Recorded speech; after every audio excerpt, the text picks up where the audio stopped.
with our GTD Pro fastest qualifier, driver the number 2, KCMG Porsche 911 GT3R, Alexander Imperatori.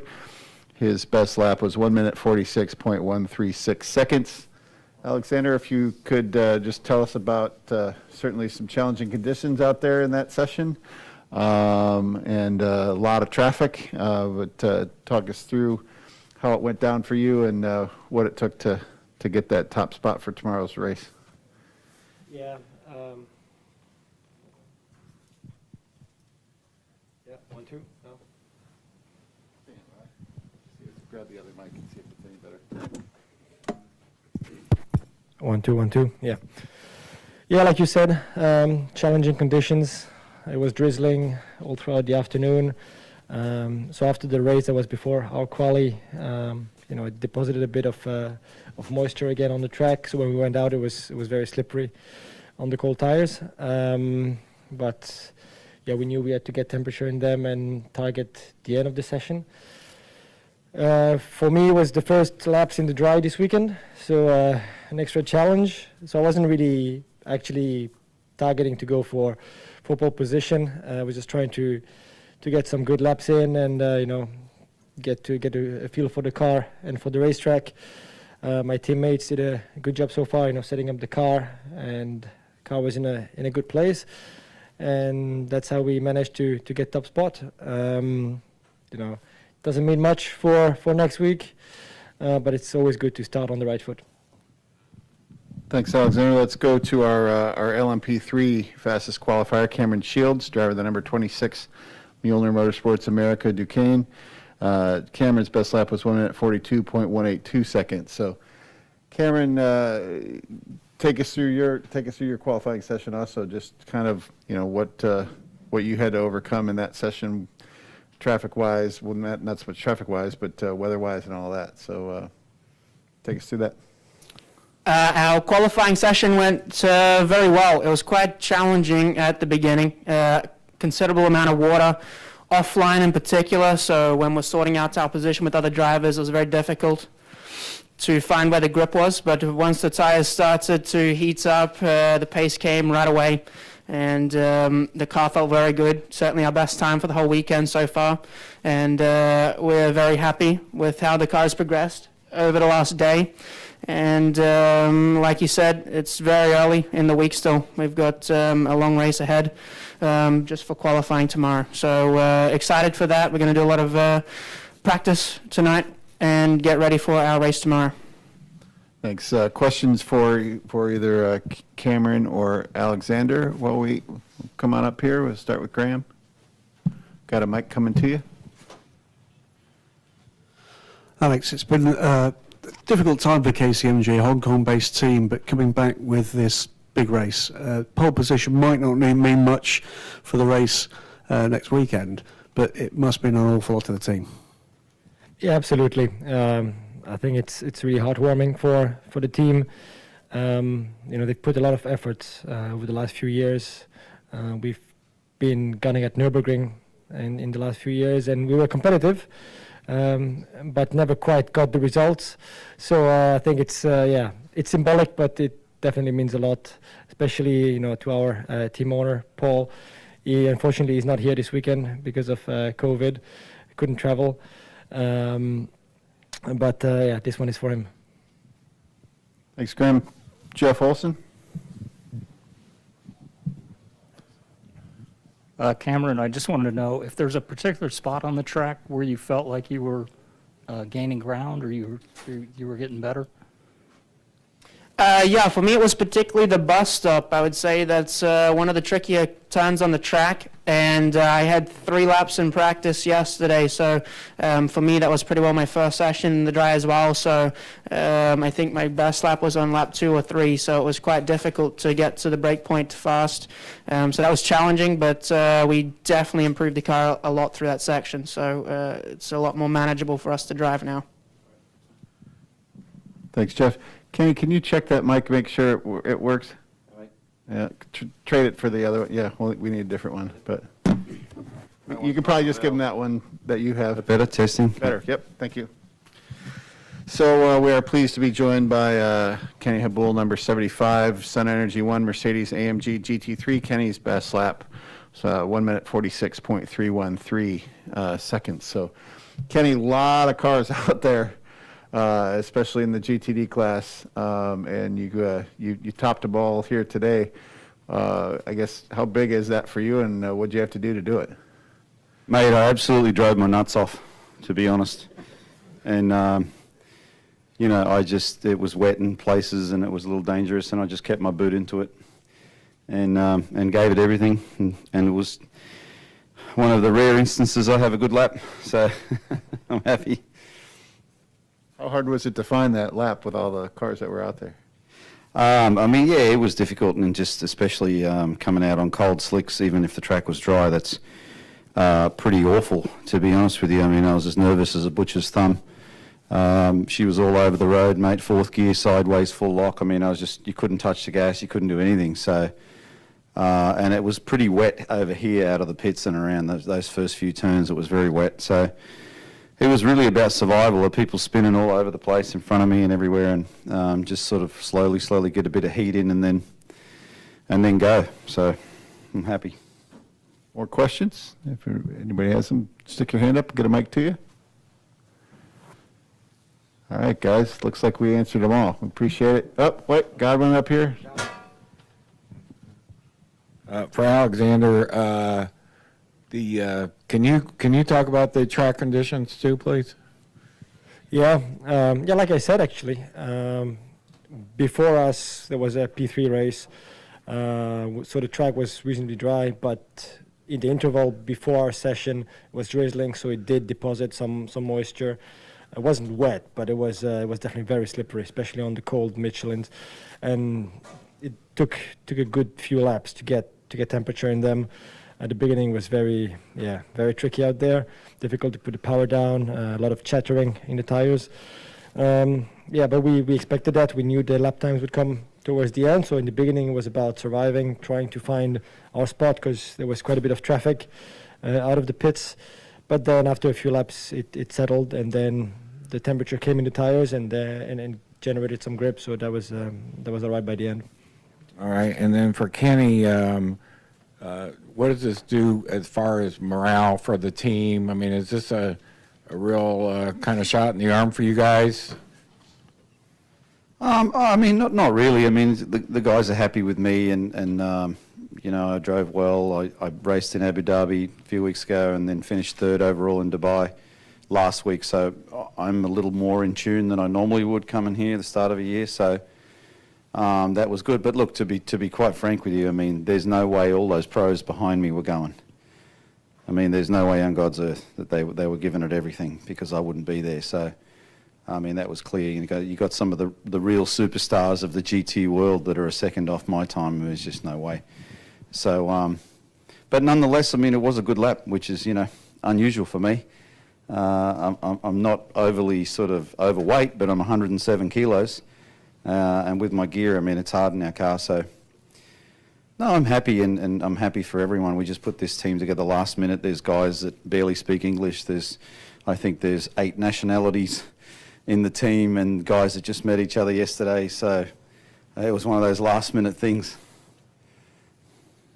And finally, having all the GTD cars together and, you know, turning laps, how was that for each of you, Alexander and Kenny? Well, in this session, I think it was all right, because we managed to get gaps by the end of the session. But I think definitely in the race, it's going to present some interesting dynamics. There is scenarios where we could have GTDs in front of GTD pros. And then for the strategy, it's going to throw in some interesting scenarios. We'll have to see how this goes. There is no class separation in terms of lap time, so it's going to be tricky for sure. And this is Yeah, look, I mean, there's a lot of cars here this time. I'm not sure if this is a record, but even you know, just yesterday it was really difficult looking in your mirrors with the prototypes, and then a huge field of GTs, which is good. It's good for Daytona. It's good for the sport, and but it's a lot of cars on this track, and really I don't know if that's, you know, what that's going to look like in the middle of the night, especially if it rains and there's all craziness. But you know, last week in Dubai there were 90 cars, and you know, 60 of those idiots can't drive. And it was just, I mean, they got more dramas than a one-armed bricklayer in Syria, you know, and just all over the place. But, you know, you get through, and there's a lot of risk not to damage your car. So, I mean, hopefully it's not as bad here. And, you know, I think generally the level of driving here is higher. And it's a big track, you know, there's a lot of room. But it'll be more challenging than previous years for sure. Any other questions for Yeah. these three gentlemen? Right here. This Oh, is in the back? in the back. This is Melissa Thomas with Florida National News. Kind of piggybacking off of what you just mentioned. Obviously, you still have the full week to get a feel of the track, but from your experience today, what do you feel has been probably the most challenging part of the Daytona International Speedway track? That's for any of you. Kenny, you seem to have a way with words. Why don't you? I might sit that one out. I like all due respect to Daytona. the other guys. I love Daytona. I'm happy to be here. But like I said, it's a lot of cars here, and it is difficult. I think about all the races I do overseas, all the different types of, you know, Spa, Suzuka, you know, wherever it may be, Middle East. I'm not used to having that many prototypes behind me, so that's difficult. Looking in your mirrors, and you don't want to mess your lap up, and you don't want to get in their way either. So it is difficult, and you know, some of those guys are just, they're gung-ho. They fly in deep and hard, and they go, and then, you know, they touch people. And I got hit even in practice last night in the door. So for me, I mean, it's just 24 hours is stay out of trouble for 23 hours and just hope that the car's in one piece and the splitter's in good shape, and let the superstars do their job that they're paid to do. Any other questions? Hey, can we get a pic of maybe the other two Yeah, gentlemen? we've got our we're going to bring our prototype guys up, other than our LMP3 guy who was already here. So, okay, gentlemen, thanks for joining us. We'll go ahead and we'll shift over to DPI and LMP2. Thanks again. Best of luck tomorrow. Real fast.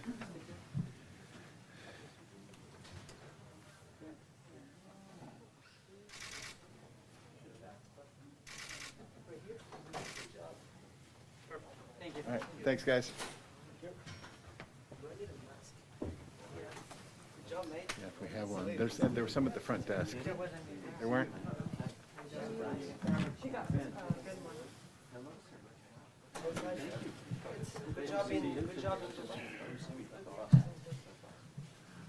Yeah, all right, jump on up here. I gotta get Kenny out of here. I'll come back. Okay. Okay, now we are pleased to have our DPI and LMP2 fastest qualifiers again for tomorrow's 100-minute qualifying race here at the Roar Before the Rolex 24 at Daytona. We'll start with our LMP2 quickest, Ben Keating, driver number 52, PR1 Matheson Motorsports Orica. Ben's lap was 1 minute 37.296 seconds.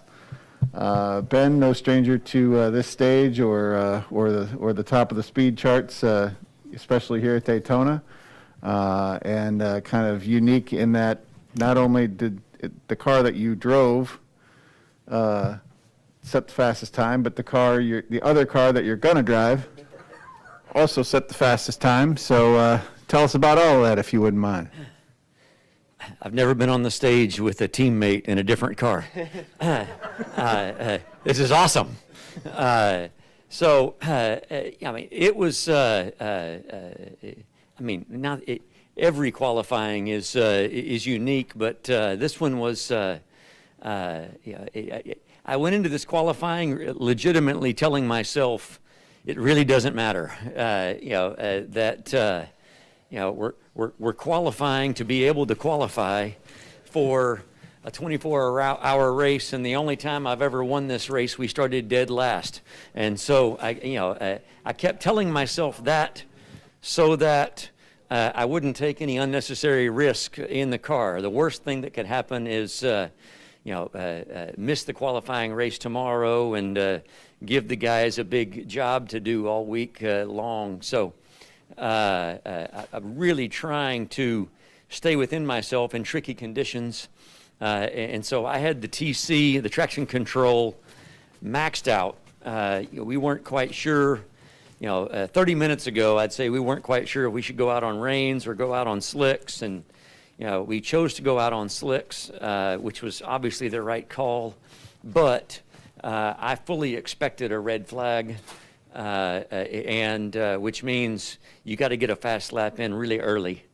And Daytona is unique in that, the people on the fast end of the grid are at the very beginning of pit lane. And so when I left to go out to do a qualifying lap, I had 9 other LMP2s in front of me. I wanted to get clear track. So it took me the first half of the session to get out there and to get in front of those guys and to get a clear lap, which made me nervous just because they could red flag it at any minute, and I hadn't been able to do a lap yet. At the same time, the DPI cars are behind us. They're all coming through also, trying to find clean air and a clean lap. And so, for sure, it provided some interesting challenges. But when we got out there, every lap I was coming down on traction control. I was able to get heat in the tires, and just getting faster and faster and faster every lap, which is kind of what you would expect in these conditions. But just grateful. I think I crossed start finish for my qualifying lap literally about 1 second before they threw the red flag. So the first thing I said on the radio was, I'm grateful they waited that extra 1 second to throw the red flag. So it was good. Thanks, Ben. Let's slide over to your teammate, Tristan Vautier, driver the number 5, JDC Miller Motorsports Cadillac DPI. Tristan's lap was 1 minute 34.034 seconds. So Tristan, just certainly tricky conditions out there. And obviously the session came to a little bit of a early end because of that, I think, to some extent. So just to talk about how tough it was for you and what you had to do to get that lap. Yeah, the track was was actually really dry on the line. It was just a few curbs and white lines that were still damp. So you couldn't be offline at all. So that was kind of the trick thing. The wind was very tricky as well, made it tricky. For us, as Ben explained, the way the pit lane is organized, we had 9 LMP2s in front of us leaving the pits, and we discussed, holding back or just trying to pass them all as quickly as possible, and we just decided to go. And I said, okay, if I pass the 9 of them fast enough, then by the time I'm clear, it should be when the tires are good, and that's what happened. So. Yeah, it was really cold, still a bit damp on the curbs and stuff, so it was important to work the tires hard to try to get them up to temp quick. And then, there was quite a lot of traffic with 15 cars, so you knew you had to put a lap in, and there was a chance for a red flag, which actually happened. So, when I got to the bus stop, I knew the lap was good, so I was like, okay, don't mess it up. You just got one corner to go. It's not the easiest on the track. And car felt great. The team has been working really hard. I think we made a step last year at Petit Le Mans, and it seems to be helping here. I think IMSA has a very good handle on the BOP in DPI, and the teams know it. And it's the last year of these cars, so everybody is pushing really hard from the get-go. I don't think there's many games going on. So let's see tomorrow. It's good. I'm pushing hard. I'm having fun. As I said, it's the last year of DPI. As a driver, I'm always giving it all. But I know I have to do well, and I'm really trying to give my best to earn my spot for LMDH, and I want to shine. So we have a good team, good teammates. I think we need to sign up Ben for the team more often, because we seem to bring each other luck so far. So thanks to the team for the hard work. Mr. Miller, the whole team, and Mustang Sampling, and Mr. Hara and Galp for all the support. And yeah, we have a good lineup. I have good teammates. We all get along well, which is important. And we look forward to. I know we're going to have to do this for quite a few more laps. So it's just the start. Thanks, Tristan. We'll go ahead and open it back up for any questions anybody has. Looks like Jeff's got one up here. Get a mic to you. Anybody else, raise your hand. I'll get over to you. This is for Tristan. Did you, first of all, what was your reaction when the red came out? Did you think that was the end of the session at that point? Yeah, the team had just told me, your P1, we need another good lap to secure it, to try to have a kind of a buffer. And I knew the lap I did, it felt pretty good, so I knew it would be tough to improve. But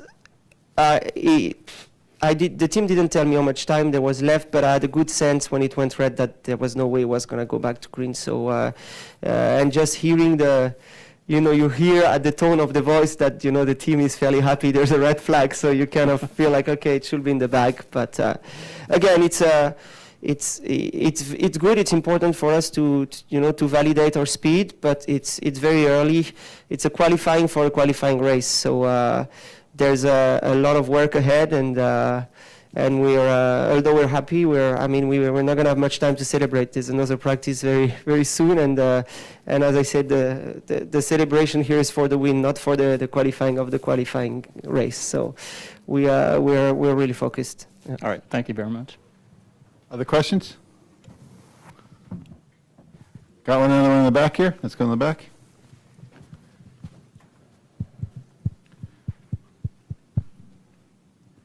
This is Melissa Thomas with Florida National News. You mentioned earlier, Ben, that it was your first time sitting with a teammate that was racing in another car. Kind of expound upon that a little bit more. How does it feel to be able to sit beside him, knowing that he also won alongside you? Yeah, it's awesome. Yeah, it is. Unexpected. When I pulled into the Tech Parc Fermé in the Tech, Tristan came over and gave me a thumbs up, but at that point in time, I didn't know. And so I got out of the car and I asked somebody, and I was elated about that. But I am. There are only two of us in the whole race that are in two different cars, and I think I've been in two different cars in 9 of the last 10 Rolex 24 at Daytona events, and I love doing it. It's just unique for sure for both of us to be on the pole for the qualifying race. And like Tristan said, what I really, really want is for both of us to be on the podium, come a week from Sunday. So, but this is a pretty good start. Additional questions? All right, guys. Thanks very much for joining us. Best of luck tomorrow and the rest of the Rolex 24 week. Thanks. Thank you. One more.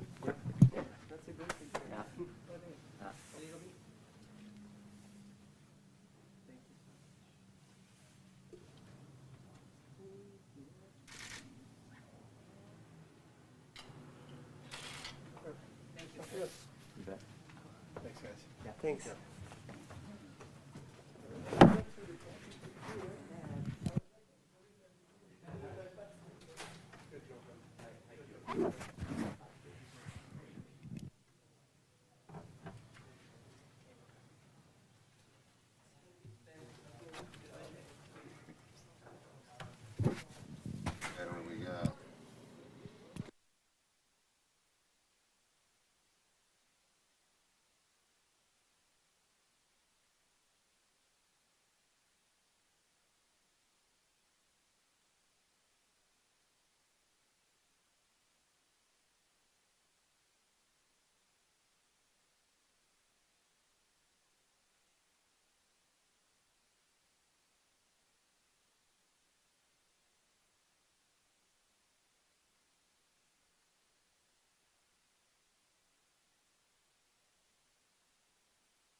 as far as juice. Wonderful. What you got there, Bo? I got Number 5. and it's in good shape. Wonderful. It's about halfway. Yeah, we're going to charge that.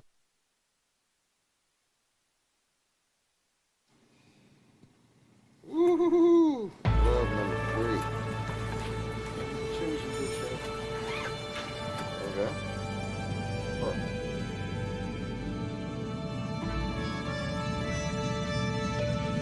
The Florida Lottery is proud to support education by contributing billions of dollars to Florida schools and awarding countless Bright Future scholarships so Florida students can do more than just dream of a brighter future. They can create one. Learn more at flalottery.com. We wanted to move back home to be closer to his family. We decided to go with pods because things were stressful enough. We weren't sure how long we were going to need storage for, so we needed something that was flexible, and then they can deliver the container to wherever we move to. We haven't found the perfect house yet, but we're still looking. I'm not picking it up. You pick it up. I'm not picking it up. Well, somebody's got to pick it up. I'll pick it up. They're clean. 'Cause my hand is clean. Oh yeah, I'm Charmin clean. That's how I know they're clean. Charmin Ultra Strong is woven like a washcloth and just cleans better. Yeah, I'm Charmin The clean. kid does have a point. My hand is clean. Yeah. Enjoy the go with Charmin. And for an extra clean finish, try Charmin Flushable Wipes. At Duke Energy, we deliver electricity and so much more, like free home energy assessments, rebates for energy-saving improvements, payment options to help you better manage your budget, and even bill credits for helping the community use less energy. So no matter what you're doing, we can help you make better energy choices every day. It's just another way we bring power to your life. How much can you save?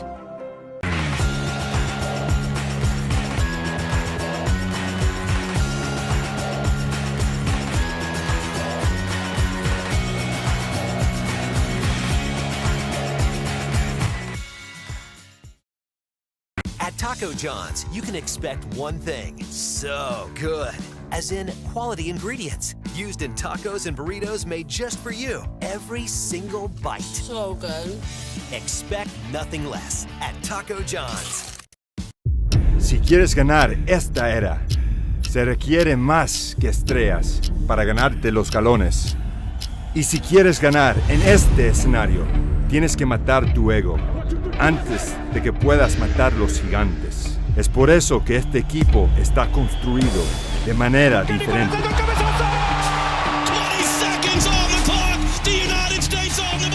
Otros equipos ven un campo, nosotros vemos un polígono de pruebas.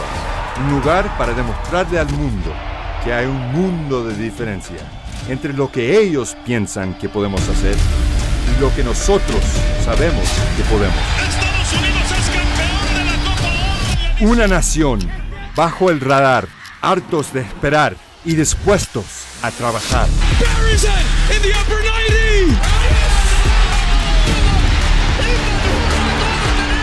Pero si realmente quieres hacer ruido y sorprender al mundo, requiere más que solo madrugadas largas.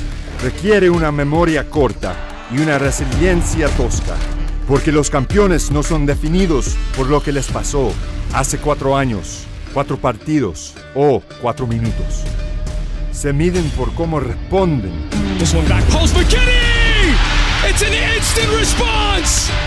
Con el balón a sus pies y una espinita clavada. Ojos fijos en el premio, no en el pasado.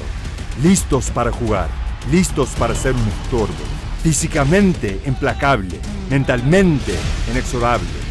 11 jugadores diferentes, con 11 pasados diferentes, jugando en el presente, apuntando solamente en una dirección.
The Florida Lottery is proud to support education by contributing billions of dollars to Florida